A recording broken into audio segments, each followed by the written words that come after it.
जय श्री राम। नमस्कार दोस्तों, आज का जो ये वीडियो है बेहद ही लाभप्रद और जानकारीप्रद है। मैं एक संक्षिप्त के अंदर ये आज आपको बताने का प्रयास करूंगा कि सनातन धर्म के अंदर जनेऊ अर्थात यज्ञोपवीत का कितना महत्व है, इसे क्यों पहनना चाहिए और वैज्ञानिक दृष्टिकोण से ये कितना लाभप्रद है और कितना महत्वपूर्ण है। तो सबसे पहले जनेऊ को उपवीत, मौनीबंध, ब्रह्मसूत्र इत्यादि अनेक नामों से जाना जाता है।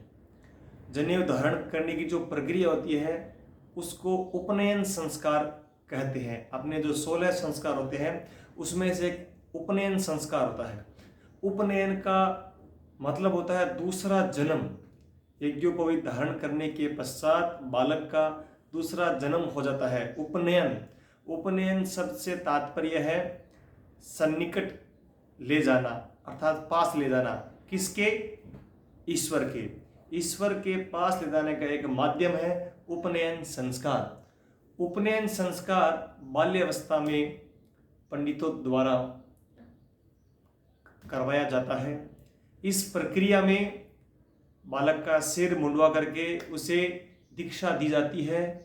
तत्पश्चात उसे पढ़ने के लिए काशी भेजा जाता है और 3 धागा जो ये सूत का बना होता है उसमें 3 और 6 धागे होते हैं। 3 धागा उसे पहनाया जाता है। 3 धागा तब तक बालक पहनता है जब तक उसकी शादी नहीं हो जाती है। शादी होने के पश्चात 6 जो सूत के धागे होते हैं वह पहनना अनिवार्य है। ये तो हो गई छोटा सा रूप कि हमारे सनातन संस्कृति में जनेऊ क्यों पहनते हैं और जनेऊ कौन कौन पहन सकता है। ये बहुत सी गलत धारणाएं हैं कि खाली ब्राह्मण ही यज्ञोपवीत धारण करते हैं। जो भी सनातन संस्कृति को मानते हैं, हिंदू धर्म को मानते हैं, वह सारे जन यज्ञोपवीत धारण कर सकते हैं।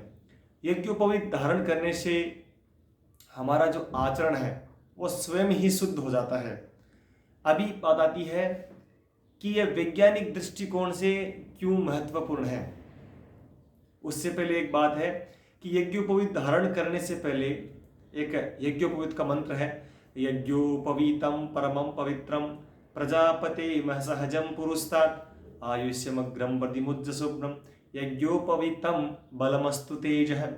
इस मंत्र को बोल करके यज्ञोपवीत धारण किया जाता है। जब यज्ञोपवीत धारण करते हैं तो गायत्री मंत्र का भी आप जाप कर सकते हैं।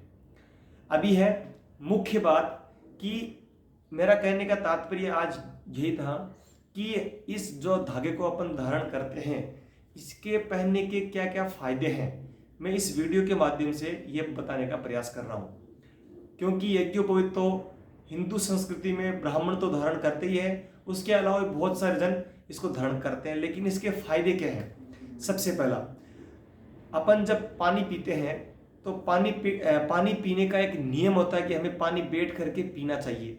उससे क्या होता है कि किडनी पर प्रेशर नहीं पड़ता है। उसी प्रकार जब अपन मूत्र त्याग करते हैं तो हमें मूत्र भी बैठ कर त्याग करना चाहिए। ठीक है, तो जब मूत्र त्याग करते हैं तो जनेऊ अर्थात यज्ञोपवीत के 3 बार यहाँ पर उसके धागे को यहाँ पिरोया जाता है, जिससे हमारे कान के आसपास की जो नसें हैं वो दबती है। उनका डायरेक्ट संबंध हमारी किडनी और हमारी आंतों से होता है। तो किडनी पर प्रेशर नहीं पड़ेगा तो हमें जिंदगी भर में मूत्र और मल की समस्याएं नहीं होगी। दूसरा, उसका संबंध डायरेक्ट हमारे आंतों से है तो कब्जी की समस्या, जो कब्ज होता है, कब्ज नामक बीमारी हमें कभी हो नहीं सकती। तीसरा, वैज्ञानिक शोध के अनुसार वैज्ञानिकों ने भी इस बात को माना है कि जो मनुष्य यज्ञोपवीत धारण करता है उन्हें हार्ट डिजीज और ब्लड प्रेशर की शिकायत भी नहीं होती है। तो और चौथा क्या है कि अपन जब मूत्र त्याग करते हैं, मल मूत्र त्याग करते हैं, तो यज्ञोपवीत धारण करने वाला इंसान या व्यक्ति उस समय बोलता नहीं है, वो अपना मुंह बंद रखता है। उसके पीछे क्या रीजन है कि उस स्थान पर, मल मूत्र के स्थान पर बहुत सारे जीवाणु कीटाणु होते हैं। यदि अपन बात करते हुए, मुंह खोलते हुए वो सब क्रियाएं करेंगे तो वो कीटाणु हमारे शरीर के अंदर प्रवेश कर जाएंगे। इसीलिए जब भी अपन मल मूत्र का त्याग करते हैं तो हमेशा मुंह को बंद करके और बैठ करके ही मल मूत्र का त्याग करना चाहिए, मूत्र का स्पेशली, क्योंकि अपन उसको खड़े हुए त्याग करते हैं। तो मेरे कहने का तात्पर्य इस वीडियो के माध्यम से यह था कि यज्ञोपवीत धारण करने से बहुत सारे फायदे हैं और हर सनातनी को, हर हिंदू धर्म को जो मानता है उन्हें इस यज्ञोपवीत का धारण करना चाहिए। हमारे शास्त्रों में, हमारे वेदों में इसकी बहुत ही व्याख्या की गई है। उपनयन संस्कार जो कि हमारा एक बहुत ही सबसे पवित्र संस्कार है, इसे बोलते